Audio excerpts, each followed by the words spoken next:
예, 반갑습니다. 오늘 포럼 초청해 주셔서 감사드립니다. 제가 있는 그 한국포장재 재활용사업 공제조합 잠깐 소개해드리면 환경부 산하의 그 포장재 EPR을 전담하는 조합입니다. 저희들 회원사가 한 6천여 개 회사, 대부분의 그 보통 아파트에서 분리 배출하는 그 보통 뭐 음료수, 캔, 뭐 여러 가지 비닐 포장 이런 것들 생산하는 기업들이 저희들 회원사고요. 저희가 그런 기업들 회원사 포장재 EPR 의무를 저희들이 대응을 하고 있습니다. 환경부 자원재활용법에 의해서 모든 기업들이 포장재를 생산하는 매출 뭐 한마디로 말하면 한 보통 예, 감사합니다.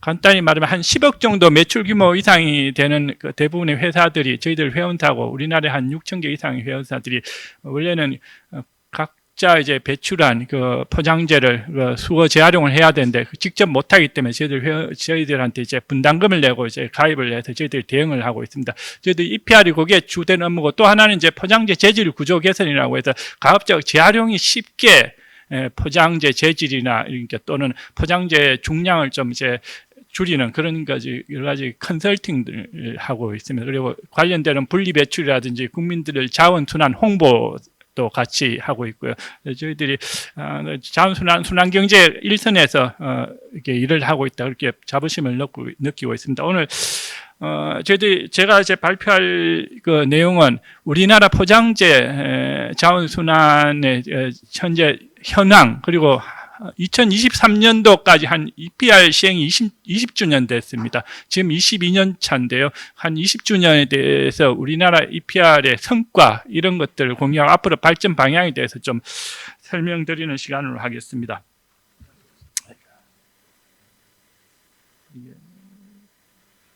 다음 이 어떻게? 예.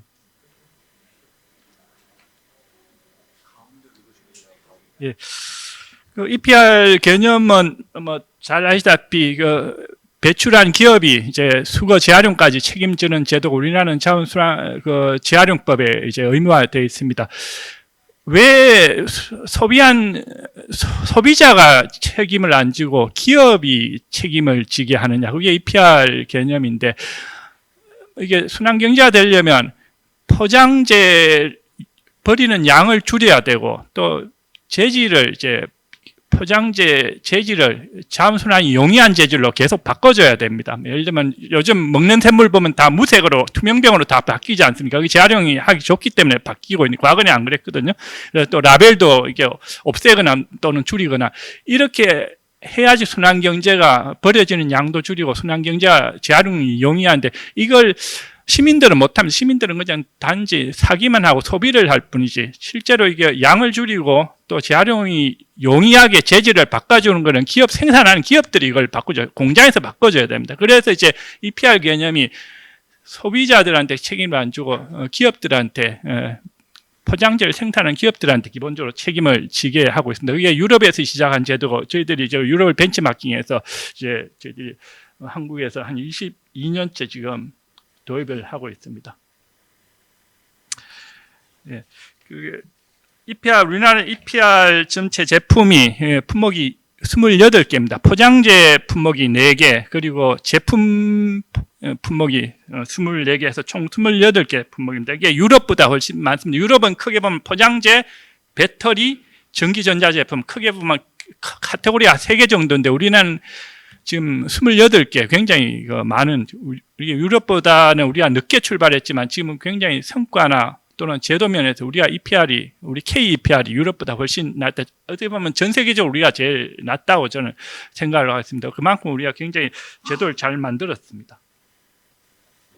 포장재 포함해서 제품 EPR 좀 더 자세하게 이제 품목별로 보면 여러 가지 포장재 있고, 뭐 윤활유, 또 뭐 수산물 양식장에서 쓰는 그런 플라스틱 포함해서 굉장히 다양하게, 타이어까지 또 뭐 배터리 다 있습니다. 가장 최근에 도입된, 계속 매년 조금씩 늘어납니다. 가장 최근에 2개 품목이 추가된 게 건축 자재, 바닥재라든지 이게 단열재 이런 데서는 이제 합성수지, 플라스틱이죠. 그런 게 추가됐고 2023년도 추가된 게 같이 추가된 게 자동차용 범퍼 또 내장재 이런 플라스틱도 지금 EPR에 추가됐습니다. 굉장히 뭐 유럽에 못하는 걸 우리 계속 지금 하고 있는 그런 상황입니다. 앞으로 이제 예상이 되는 게 이제 지금 자발적 품목으로 저번 작년에 이제 도입된 침대 매트리스, 그리고 이제 앞으로 논의가 되는 게 유럽에서는 프랑스하고 일부 나라가 하고 있는데 의류 이게 굉장히 지금 심각한 문제입니다. 매트리스 우리나라 1년 동안에 매트리스 버리는 게 100만 개. 제가 오늘 좀 계산을 해봤는데 매트리스 두께가 보통 침대 매트리스 두께가 20cm라고 하더라고요. 100만 개 하면 그게 우리나라에 버려지는 매트리스를 좀 쌓으면 높이가 200km. 제가 한라산이 1947m더라고요. 그게 한 2km라고 보면 높이가 한 2000m라고 보면 그게 한라산에 한 100개 정도 높이. 그게 1년에 우리나라 매트리스 버리는 양입니다. 그 정도 되고 의류 폐기물 버려진 양이 11만 톤. 수도권 매립지에서 1년에 50만 톤을 버립니다. 생활 폐기물을. 수도권 매립지에 한 5분의 1 정도 매립할 양을 매년 우리가 의료 폐기물로 이제 버린다는 거거든요. 그러니까 이 두 개가 자원순환 균형 경제 안 하면 우리나라가 지금 안 될 상황입니다. 그래서 두 개의 아직 품목이 이제 꼭 들어와야 되고 지금 논의를 지금 하고 있는 상황입니다. 제가 우리 그 조합이 포장재 재활용 사업 공개 조합에서 담당하는 품목입니다. 그 포장재 종류가 뭐 이제 팩, 또 유리병, 또 알루미늄이나 철 캔 종류, 음료수 뭐 맥주 캔 있죠. 그런 캔 종류하고 합성수지 종류, 합성수지 보통 이제 페트병이 대표적입니다. 페트병 먹는 샘물 같은 페트병으로 다 되어 있지 않습니까? 그런 것들이 있고 일부 제품 쪽에서는 이제 뭐 일회용 비닐봉투라든지 비닐장갑 이런 거 포함해서 총 포장재 4종류 그리고 제품 1종류에서 총 5개 종류인데 제일 우리 많은 게 지금 대부분 아파트에서 버려지는 것들이죠. 분리수거해야 되는 것들인데 이런 이 중에 한 50% 중량 기준으로 한 50%가 비닐 종류, 플라스틱 종류가 50% 정도 우리나라 그만큼 지금 많이 배출하고 그래서 지금 플라스틱 이슈가 되니까 전 세계적으로 이슈가 되니까 이제 국제 플라스틱 협약이라고 작년 11월에 했죠. 그래 플라스틱 감축 재활용을 이제 논의하는 그 정도 이제 우리나라 문제뿐만 아니라 전 세계적으로 이제 지금 순환 경제에 지금 어떻게 하면 풀어야 될 문제가 플라스틱 감축 재활용 쪽이 지금 이슈가 되고 있습니다. 이게 뭐 좀 작아서 이제 우리나라 지금 KEPR EPR의 체계인데요. 작아서 말씀만 드리겠습니다. 이게 EPR이 이제 환경부의 제도가 있고 제도를 시행하는 주된 기관이 한국환경공단에서 제도를 감독하고 실제로 많은 기업들이 한 6천여 개 이상 되는 기업들이 실제로 수거 재활용을 해야 되는데 그 업무를 직접 못하니까 저희 조합에 이제 회원가입해서 위탁 분담금을 내고 저희들이 대응을 합니다. 전국적으로 이제 우리 실제로 수거 재활용하는 그 회원 이렇게 재활용하는 기업들하고 저희들이 네트워크를 갖고 이렇게 전국적으로 수거 재활용도 실제로 최종 우리 EPR 책임을 이행하는데 저희들이 그 분담금을 갖고 지원을 하고 있습니다. 우리 포장재 EPR 관련해서 좀 더 자세하게 설명드리면 우리하고 이제 카운터파트 또 환경산업법인이 있습니다. 여기 호라라고 해서 순환자원유통지원센터에 저희들이 그 분담금을 전부 받아서 순환자원유통지원센터에서 저희들하고 계약을 해서 순환자원유통지원센터라는 곳에서 전국 600여 개 이상의 실제 일선에 재활용하는 기업들하고 이제 계약을 맺어서 아파트, 공동주택 이렇게 버려지는 그 폐기물을 전부 수거해서 재활용까지 실제로 이행을 하는 상황입니다.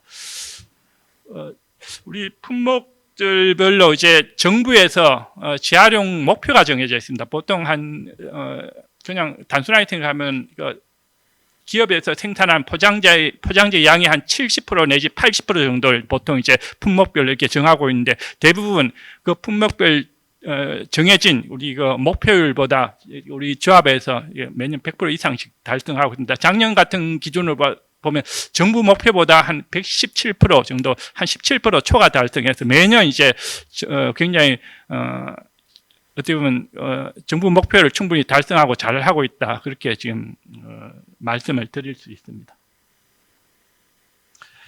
이거는 그동안에 2003년 EPR 도입되고 나서 2023년까지 20년간 EPR 성과인데요. 제가 뭐 항상 토론회나 이런 데 와서 우리 KEPR, 한국의 EPR 생산자 책임 재활용 제도가 유럽보다 훨씬 낫다고 주장하는 게 여러 가지 통계를 갖고 이제 말씀을 드린 겁니다. 20년 동안 우리 EPR 통해서 재활용한 양이 3천만 톤입니다. 데이터로 3천만 톤, 3천만 톤이 어느 정도 양이냐 이제 감이 안 잡히시겠지만 수도권 매립지, 인천의 수도권 매립지가 1년 동안 생활 폐기물 매립하는 양이 50만 톤입니다. 최근에 50만 톤. 3천만 톤이라면 수도권 매립지 60년간 매립할 양을 우리가 재활용을 EPR 통해서 했다. 그 정도 양입니다. 1년 동안에 EPR 통해서 재활용하는 양이 최근에 매년 늘고 있는데 최근 기준으로 한 20만 톤 정도 됩니다. 20만 톤. 마포 소각장이 하루에 우리 굉장히 상암 소각장 지금 시끄럽지 않으니까 서울의 제일 큰 문제 중에 하나인데 매일 750톤. 그래서 1년 동안에 이제 여러 가지 여유량 고려하면 한 20만 톤 그걸 소각을 하거든요. 마포 소각장 10개 정도가 돌아가서 이제 소각할 양을 우리가 EPR 통해서 매년 재활용하고 있습니다. 만약에 재활용을 안 한다면 사실 마포 소각장 같은 게 지금 지금 하나 건설하는 것도 지금 여러 가지 논란이 많은데 그 정도 10개가 지금 우리나라에 있어야지 재활용을 커버할 정도, 그 정도 재활용이 상당히 성과가 있다 그렇게 말씀드립니다. 포장재로 이제 놓고 보면 데이터 뭐 좀 작아서 안 보이시겠지만 포장재 재활용한 양도 그동안에 20년 동안 한 양이 수도권 매립지 한 3년 매립할 분량 정도를 포장재만 갖고 이제 재활용을 했다. 그 정도로 상당한 성과 우리나라 EPR이 굉장히 지금 효율적으로 잘 되고 있다 말씀드립니다. 순환경제의 가장 큰 또 화두 중에 하나가 요즘 플라스틱 감축입니다. 작년 11월에 부산에서 국제 윤회 플라스틱 협약이 지금 논의가 됐죠. 이제 합의를 못 보고 올해 8월에 제네바에서 다시 계속 INC 5.15에서 계속 이제 하는데 거기 이제 핵심이 EPR입니다. 순환경제를 어떻게 플라스틱 문제를 어떻게 해결해야 될까? 지금 화두가 EPR 각국에서 EPR을 도입해서 여러 가지 플라스틱을 감축하고 재활용을 적극적으로 하자 이렇게 논의가 되고 있습니다. 기후 변화하고 어떻게 보면 이게 플라스틱 협약하고 약간 비슷합니다. 왜냐하면 기후 변화가 온실가스 감축량을 세계적으로 쿼트를 정하고 각 나라별로 또 쿼트를 정하고 이렇게 해서 각 나라별로 탄소 중립 달성하자 그런 프레임으로 되어 있습니다. 이게 플라스틱 협약도 그런 논의가 지금 제한이 되고 있거든요. 전 세계적인 플라스틱 생산량을 정하고 각 나라별로 그에 해당하는 그 양을 각 나라 책임을 정해서 이렇게 줄여 나가자 그렇게 그런 논의가 되었습니다. 물론 합의를 안 받는데 그런 논의가 지금 되고 있고요. 그리고 탄소 크레딧 자발적으로 탄소 줄인 만큼 크레딧을 줘서 기업에 어떻게 보면 ESG라든지 그런 활동에 이게 좀 기여할 수 있는 그런 걸로 이제 논의 기후변화 탄소 크레딧 그런 제도가 있지 않습니까? 이 플라스틱도 크레딧 그런 걸 지금 논의하고 있습니다. 자발적으로 해양 플라스틱을 수거해서 재활용을 하면 그만큼 그 수거한 단체 또는 기업에 크레딧을 줘서 그만큼 어떻게 보면 그게 뭐 시장에서 이렇게 어떻게 보면 거래도 되고 그런 것까지 논의하고 있는 그런 걸로도 지금 이어지고 있습니다. 예. 플라스틱 이야기가 나왔으니까 지금 유럽 같은 데가 지금 제일 앞서 나가고 있는데 플라스틱 재생원료 사용 의무화까지 가고 있습니다. 이제 유럽에서는 작년에 2월에 이제 유럽의회에서 통과되는 PPWR 죄송합니다.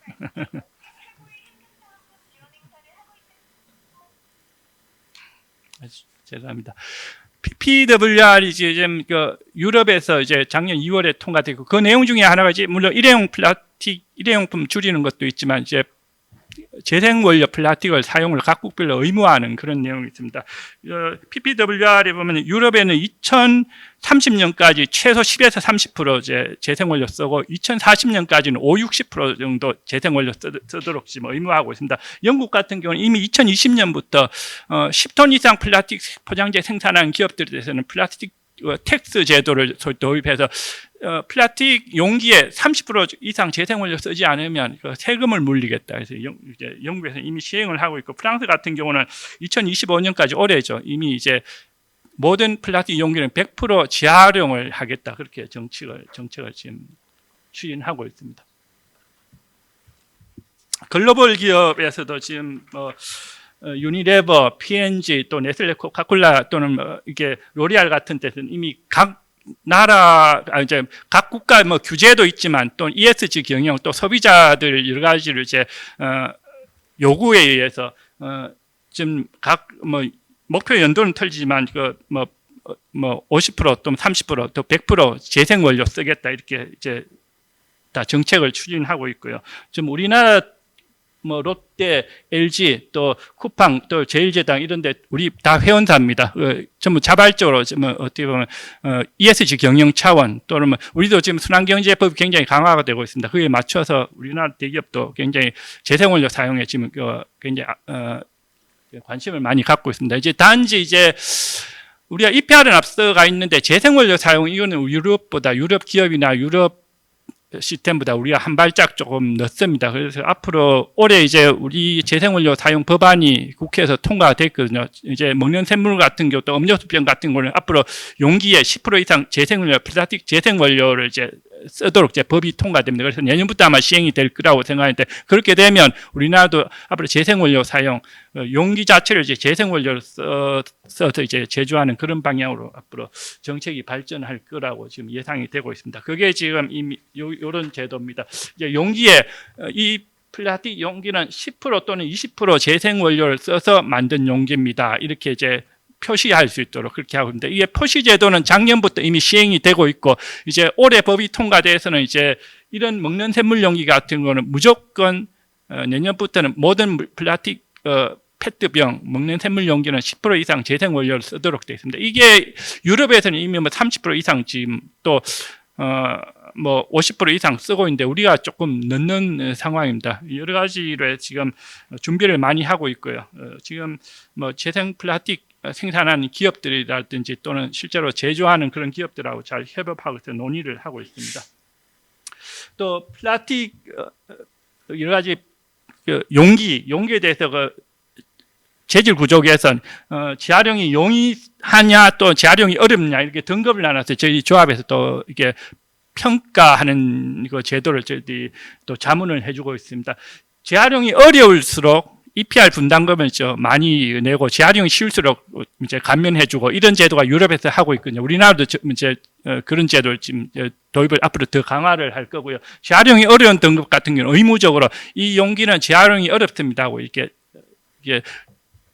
라벨에 이렇게 표시하도록 이렇게 법에 정해져 있습니다. 네.